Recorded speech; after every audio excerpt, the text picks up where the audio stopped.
मी विनोद Surve.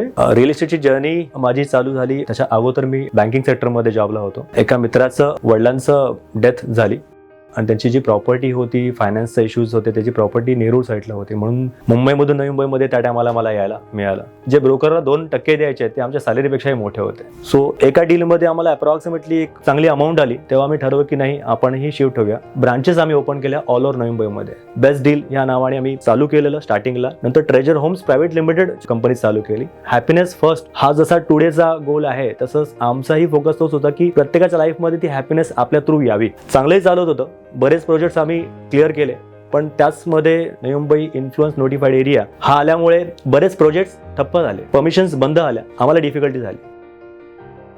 Again job पाहण्यासाठी नवी मुंबईला आलो. टुडे ग्रुपमध्ये असिस्टंट जनरल मॅनेजर म्हणून काम करत आहे. सो आतापर्यंत जे प्रोजेक्ट विकले, आता मी टुडे ग्रुपच्या खारघर या प्रोजेक्टवर, आनंदम या प्रोजेक्टवर काम करतोय. आणि सांगायला आवडेल की पूर्वीची जर्नी स्टार्ट केलेली आणि आता मध्ये जे कॉर्पोरेटचं फील्ड जे इथे आहे किंवा जे एज्युकेशन इथे मिळालंय, म्हणजे सांगायला हरकत नाही की जो बिझनेस स्कूल म्हणतात, ऍक्च्युअल बिझनेस स्कूल मला इथे शिकायला मिळालं जॉब करता करता. आणि त्याच्यामध्ये ग्रोथ अशी झाली की आज टुडेची आनंदमची जी साईड आहे त्याची क्लोजिंगची टीमची मी लीड करतोय. आणि आता मध्ये 600-700 फॅमिलीजना मी घरं दिलेली आहेत, पोझिशन्स दिलेल्या आहेत. त्याच्यामध्ये मलाही आवडेल सांगायला की मीही अमोद या प्रोजेक्टमध्ये, टुडेच्या प्रोजेक्टमध्ये घर घेतलेलं आहे. तसं दुसऱ्यांची स्वप्न पूर्ण केलेली आहेत, तशाच प्रकारे माझंही स्वप्न इथे पूर्ण झालेलं आहे. थँक्यू.